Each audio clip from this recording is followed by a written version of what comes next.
আমি আহিছিলোঁ তেজপুৰ আৰু জেগাটো চিনি পাইছেনে? ক'লৈ আহিছোঁ?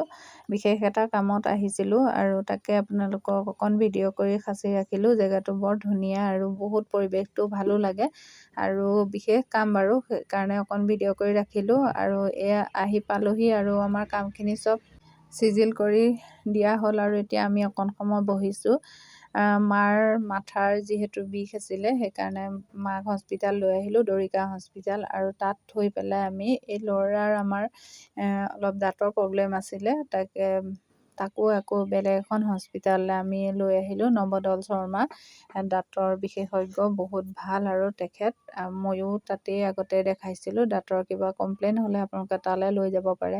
আৰু তাত দেখাই আহি আকৌ মাৰ ওচৰ পালোহি। প্ৰথম মাক থৈ ল'লোঁ, কাৰণ মাৰ মানে মাথাৰ বিষ বহুত দিনৰ পৰা হৈ আছিলে। সেইদিনাখন লৈ গৈছিলোঁ আৰু দৰিকা হস্পিটালখন ইমানেই ধুনীয়া, একদম জেগা বহুত ধুনীয়া, চাফা আৰু বহুত ধুনীয়া, মানে ভাল লাগে আৰু পৰিৱেশটো।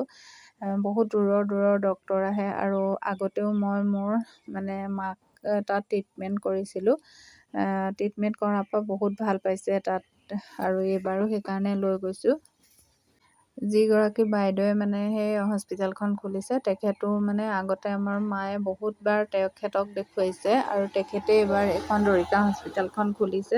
আৰু ইয়াত বহুত মানে ভাল ডক্তৰ আহে। বহুতবাৰ মানে মই গৈছোঁ তালৈ, বহুতখিনি মানুহো তাত যায়। ভাল লাগে, পৰিৱেশটো ভাল লাগে আৰু ডক্তৰো বহুত দূৰৰ পৰা আহে আৰু বহুত ধুনীয়া ট্ৰিটমেণ্ট হয়। মানুহ দেখিছেনে? মই সেইকাৰণে ভিডিঅ'টো কৰি সাঁচি ৰাখিলোঁ আৰু আপোনালোককো আগবঢ়াই দিলোঁ। মানে ইমানেই ভিৰ লাগি থাকে, মানে চৰকাৰী হস্পিটালৰ নিচিনা। আৰু তাত কাম কৰা সকল যে ইমানেই স্পীড, মানে কাৰো ৰখিবলৈ বা বেয়াকৈ ব্যৱহাৰ বা তেনেকুৱা হস্পিটালত হয়, কিন্তু দৰিকা হস্পিটালত আজিলৈকে শুনা নাই। তাৰপিছত বহি আমনি লগা দেখি এয়া আহি ওচৰৰ দোকানখনত মানে চাহ অকণ খাই লওঁ বুলি বহুত সময়ে হৈ গ'ল, মানে দুপৰীয়া 2টামান বাজি গ'লগৈ। কিন্তু মই ভিডিঅ'টো দিবই পৰা নাছিলোঁ, আজিহে এডিট কৰি পেলাই, এডিট কৰোঁতে যিহেতু সময় লাগে। তাৰপিছত চাহ তাহ খাই মেলি আকৌ অলপ সময় বহিলোঁ। তাৰপিছত বাহিৰত আহিছোঁ, একদম পূৰা এয়া আন্ধাৰ হৈ গ'ল আৰু আহিবলৈ ওলাইছোঁ, একদম পূৰা আন্ধাৰ হৈ গ'ল। তাত মানে গোটেই দিনটোৱে লাগিল বুলি ক'ব পাৰি।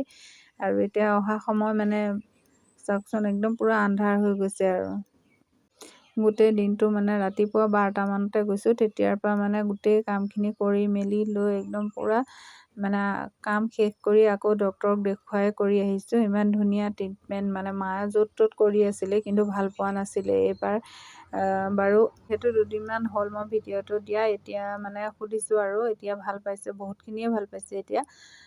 2দিন হৈ গ'ল, পৰহি মানে গৈছিলোঁ আমি।